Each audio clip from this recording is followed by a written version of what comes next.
Political or economic event. Radio Algeria International, our voice in the world.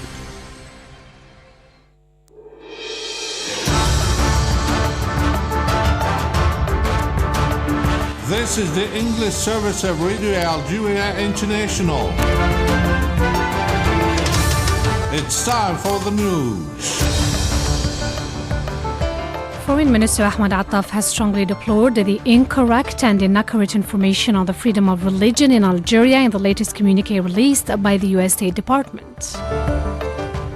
And the UN Security Council has reaffirmed the pivotal character of the 2015 Agreement for Peace and Reconciliation in Mali, resulting from the Algiers process.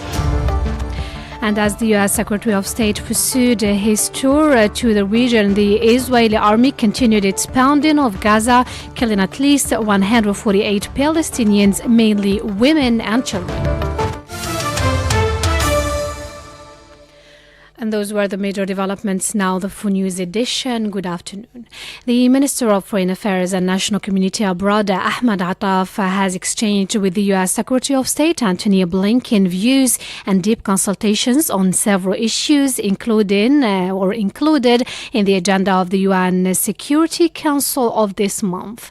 In a phone call, the two diplomacy chiefs discussed the safety of maritime navigation in the Red Sea, the prevailing situation in the besieged Gaza Strip, and the vital necessity to speed up the necessary conditions to achieve a just and lasting solution to the Palestinian issue within the framework of the two-state solution. The two sides also discussed the Western Sahara issue and the importance of enhancing the U.S. adhesion to the support of the political process under the aegis of the United Nations. The Minister of Foreign Affairs and National Community Abroad has strongly deplored the incorrect and inaccurate information on the freedom of religion in Algeria in the latest communique released by the U.S. State Department. In a phone conversation with the U.S. Secretary of State, Antony Blinken, Mr. Attaf stressed that the U.S. communique had left out Algeria's efforts aimed at enshrining freedom of worship and religious practice, a principle guaranteed by the Algerian Constitution in a clear and unequivocal manner. The Algerian Foreign Minister also recalled the dialogue initiated by Algeria with the United States in this regard and Algeria's reiteration on several occasions of her availability to receive the U.S. Ambassador at large at the Office of International Religious Freedom to see the facts that reflect Algeria's effective commitment to preserving the principle of freedom of worship in line with the relevant international bonds. More news with Mariam Barshi. The Speaker of the National People's Assembly and President of the Parliamentary Union of Member States of the Organization of Islamic Cooperation, Brahim Boughali, has strongly condemned the terrorist attack perpetrated in the province of Kerman in southern Iran, causing several victims among defenseless civilians. A statement by the National People's Assembly said that in his capacity as President of the Parliamentary Union of Member States of the Organization of Islamic Cooperation, Mr. Boughali strongly denounces and condemns the cowardly terrorist attack perpetrated in the province of Kerman in the south of Iran, causing several victims among defenseless civilians. Mr. Boughali also extended on the occasion his sincere condolences to the families of the victims and wished a speedy recovery to the injured, assuring the brother Iranian people of his absolute solidarity. Back to you, Essia.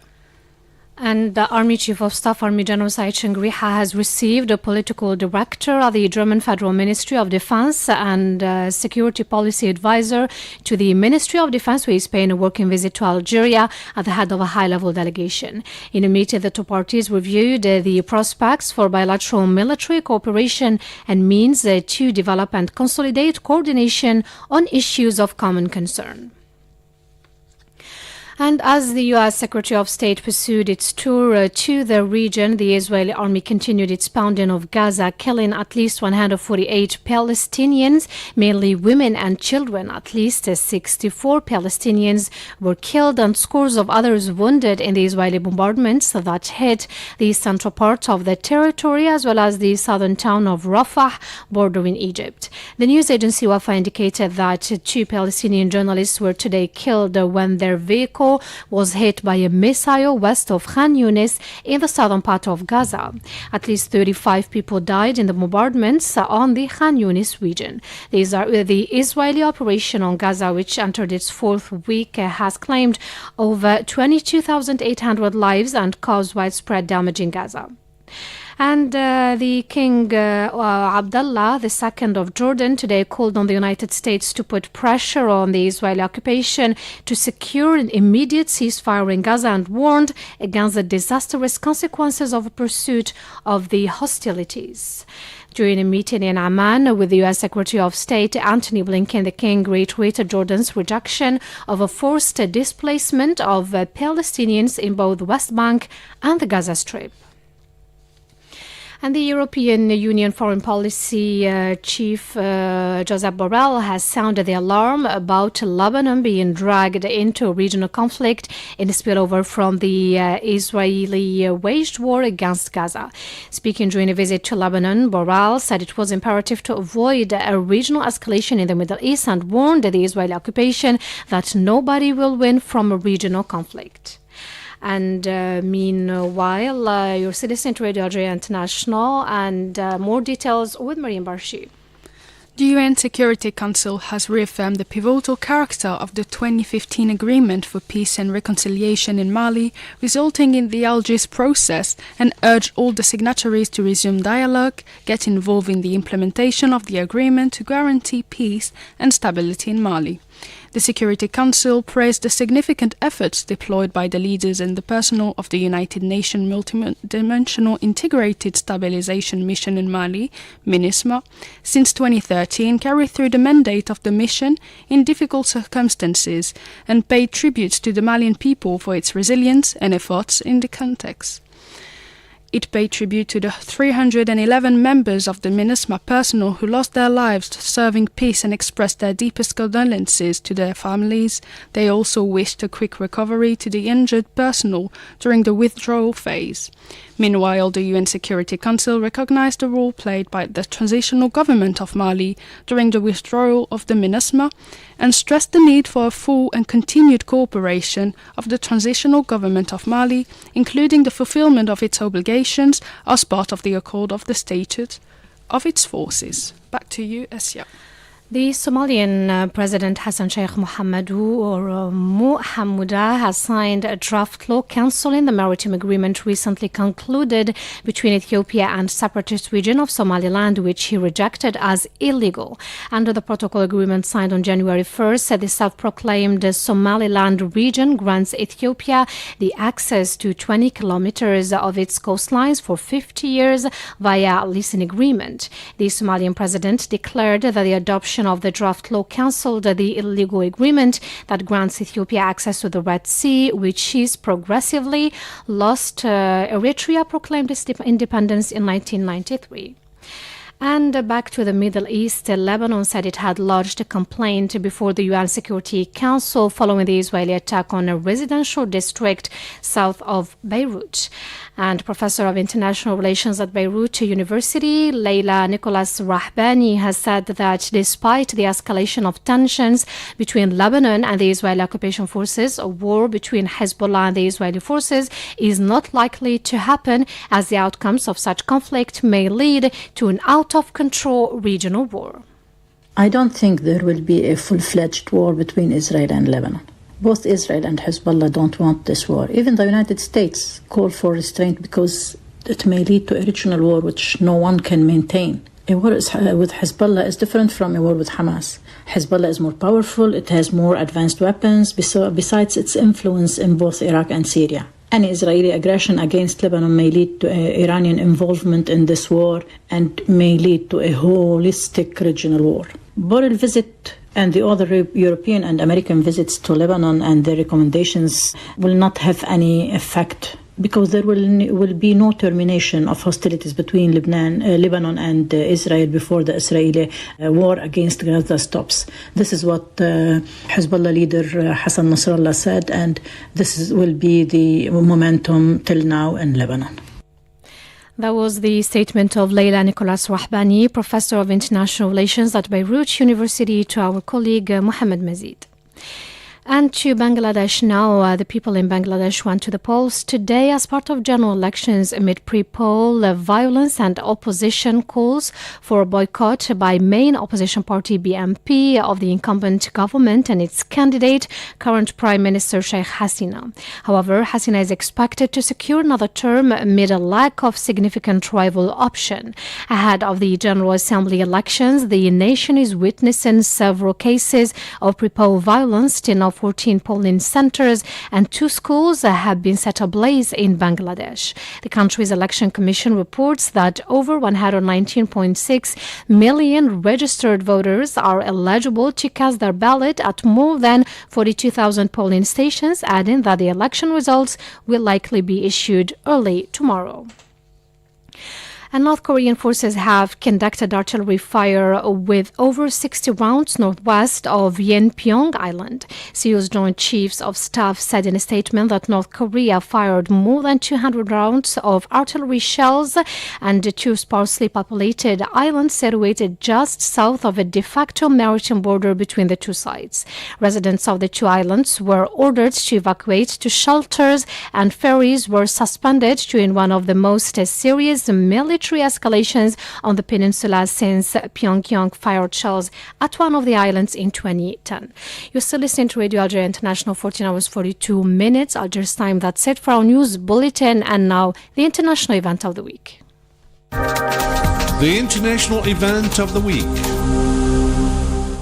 The Israeli army pursued this week its airstrikes on Gaza, killing and wounding scores of Palestinians. A former Palestinian minister was among the victims of the strikes, which targeted the central part of Gaza, notably the refugee camp of El Maghazi, as well as the main southern towns of Khan Yunis and Rafah on the border with Egypt. Palestinian sources put at 29,000 the number of people killed in the attacks launched by Israel on Gaza 3 months ago. In this connection, the Israeli occupying authorities said they expected the conflict to continue throughout 2024, at least, as the Israeli Prime Minister put it, for many more months. Asked if the Israeli government could afford to continue to ignore its allies' criticism and the international community's condemnation of the massacres being perpetrated in Gaza, our political analyst Hamoud Salhi had this to say. Perhaps it should be noted that Israel is not the only entity that claimed it's above international pressure, international law, and accountability. Colonial regimes in the past denied any acknowledgement of the popular pressure to abide by international norm. However, it is also true that colonialism ended being defeated, and so would Zionism. As one observer noted a year ago, Israel is not exceptional in any sense of the word. Like other colonial apartheid regimes before it, it will eventually collapse. Last week, as an example, South Africa filed an 84-page brief before the International Court of Justice against Israel's alleging that it it committed crimes that amount to crimes against humanity, that is genocide, and all occurring in Gaza. If found guilty of such crimes, the Zionists would face a court order and will be forced to be held accountable for their criminal act. That would be a first perhaps, but certainly it would be an example of many things to come. So in more ways than one, Israel could not go continuing denying acknowledgement of the Palestinians to live free, and somehow it will at one point or another have to relent to this international pressure. This week, a leader of the Palestinian Hamas movement was killed in an attack carried out by the Israeli army on Lebanon. The attack targeted a Hamas office in the suburbs of Beirut. The attack, denounced by Hamas as a terrorist act, was described by the Lebanese Hezbollah movement as an assault on Lebanon's sovereignty and security that will not remain unpunished. Asked about the repercussions of such an attack, denounced by Hamas as an expansion of Israel's circle of aggression, our political analyst Hamoud Salhi had the following.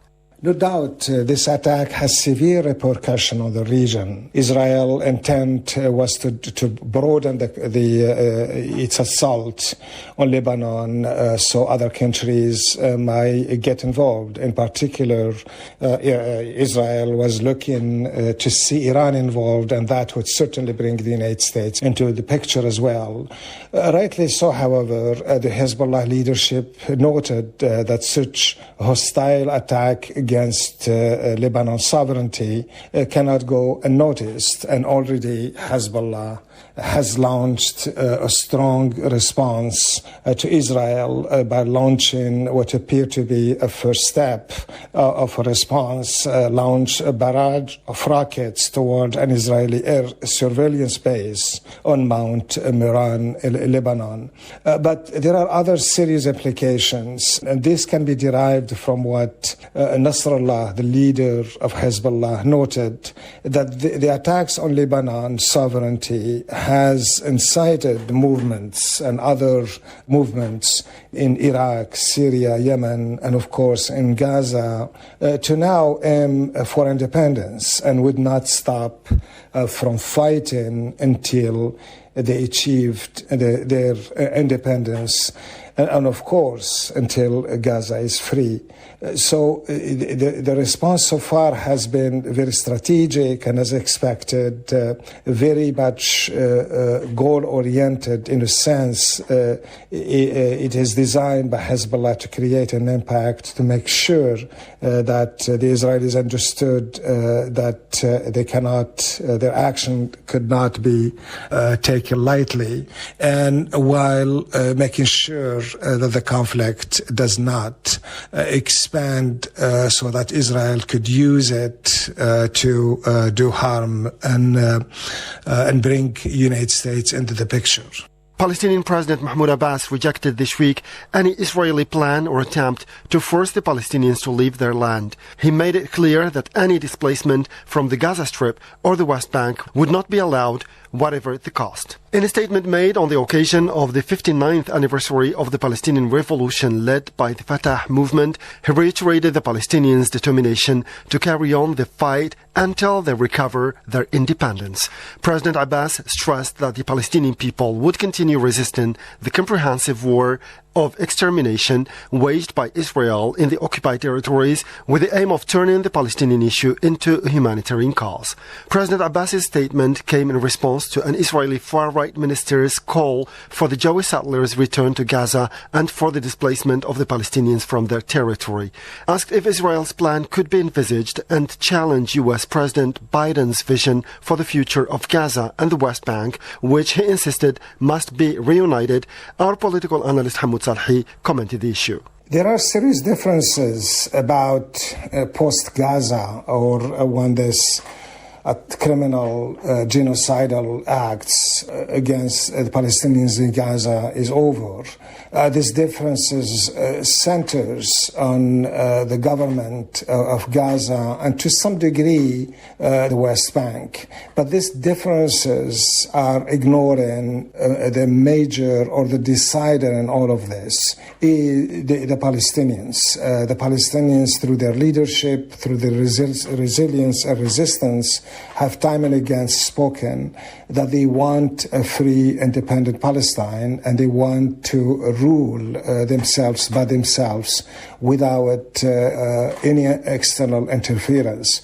So any solution that the Biden administration and Israel would achieve would most likely be ignored by the Palestinians. Now, can the United States find a way to appease the Israelis and have them accept a Palestinian solution, I think that's where the role of the United States should do, respecting the will of the Palestinian people and ensuring that Israel does the same thing. And that must be left for the future. But at this point, it doesn't matter what the Israelis and the Americans think for the future of the Palestine, be it in Gaza or the West Bank. What matters is the ceasefire and giving the opportunity for the Palestinians in Gaza and the West Bank to decide their future, be it under a Palestinian authority, national authority leadership, Hamas or another movement. The leadership, the Palestinian leadership, seems to be in this along the line that it is important that we decide our own faith, and one of this is to be free and independent. Government offices, schools and shops remained closed as part of a general strike called by a coalition of Palestinian factions to express support to the Palestinians of Gaza. The UN said that 1.8 million people had been displaced by the conflict that devastated most parts of the territory.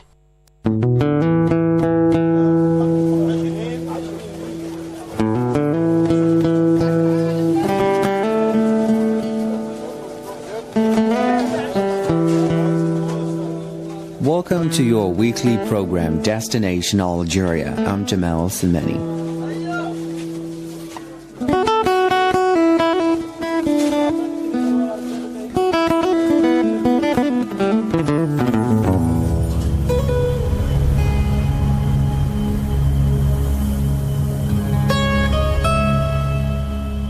There are a number of great destinations in Algeria just waiting to be discovered. A curious mixture of cultures and influences, Algeria has something interesting to see in just about every city. The country is also the first largest on the African continent, so you can be sure that there are plenty of towns and cities to visit. Let's visit Algeria's fascinating destinations, you and I, together.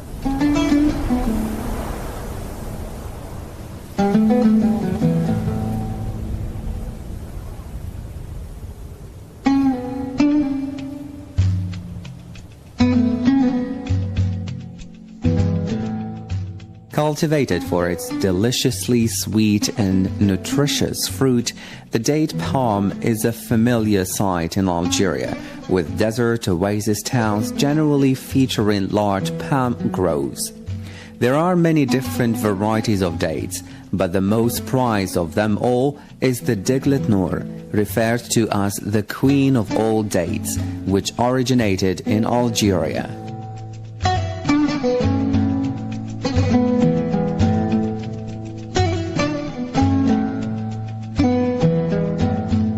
The name itself means date of light, which well describes the light golden color of the fruit. The Deglet Noor date is one of Algeria's top export products, and the municipality of Tolga in the Biskra province of Algeria is home to more than 500,000 date palm trees, producing these high-quality fruits.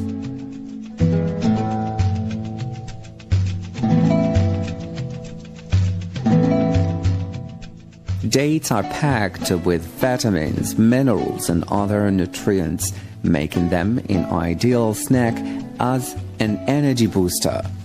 They are easily digested and are high in dietary fiber that protects the digestive system. Dates also contain a form of tannin which has anti-inflammatory and anti-infective properties. They contain vitamin A, beta-carotene, and others, all of which are antioxidants. Dates are high in essential minerals such as iron, potassium, calcium, copper, manganese, and magnesium. The fruit of the date palm also has good levels of B-complex vitamins, particularly B6, as well as vitamin K.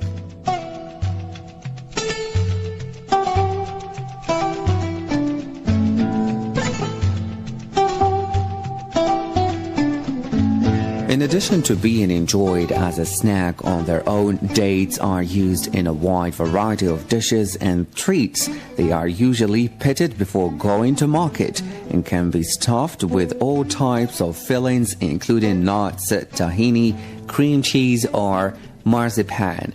A special treat is mbarja or braj, semolina cookies filled with dates. They can also form part of savory dishes and are often served with other fruit at the end of a meal. Today, Deglet Noor dates are also grown in Tunisia, Libya, and parts of the United States. But Algeria is still by far the largest producer of the Deglet Noor dates. And wherever else it grows, it is generally acknowledged that the queen of all dates originated in Algeria.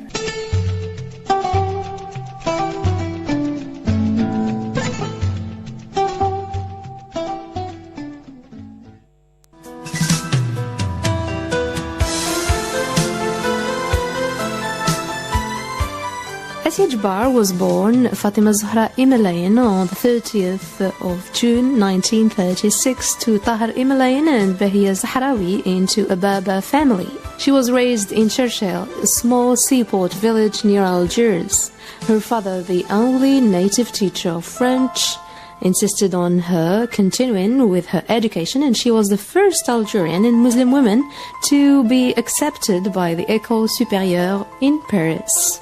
However, she subsequently dropped out when the FLN, or the Algerian National Liberation Movement, called on students to join its ranks in Tunis and become one of the first women to embrace the nationalist cause. She was a founder correspondent of El Mujahid, the FLN newspaper, alongside Frantz Fanon. Assia Jbar's first novel, the autobiographic La Soif, The Mischief, appeared in 1957. The last to be published was Nulle part dans la maison de mon père, or Nowhere in my father's house, which appeared in 2009. In her writings, she was interested in the processes of change in Algeria. She was also keen to pinpoint the regression of women's status and the difficulties of changing what was deeply rooted in communities and perpetuated by politics. As writer Afia Berhri wrote, all Assia Jbar's books had a historical and revolutionary dimension. She published more than 20 titles, including Vaste et la prison, So Vaste the Prison, in 1995, and Femmes d'Alger dans leurs appartements, Women of Algiers in their apartments, in 1980, and was translated into as many languages. In 1962, Jbar returned to Algeria and published Les Enfants du Nouveau Monde, and followed that in 1967 with Les Alouettes Naïves. She lived in Paris between 1965 and 1974 before returning to Algeria again, and married in 1980 to the Algerian poet Melek Alloula. The couple lived in Paris, in France, and in 1985, Assia Jbar published another novel, L'amour, la fantasia, translated as Fantasia, an Algerian cavalcade, in 1993, in which, in this novel, she repeatedly states her ambivalence about language, about her identification as a Western-educated Algerian feminist Muslim intellectual, about her role as a spokesperson for Algerian women as well as for women in general.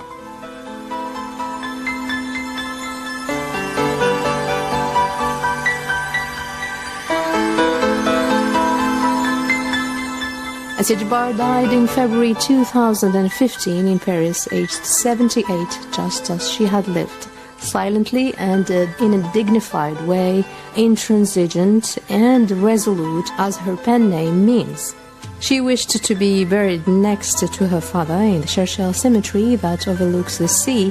Her family expressed the wish to see her funeral conducted by women and as a celebration of her life, through poetry and the songs of her favorite singer, late Taous Hamouche.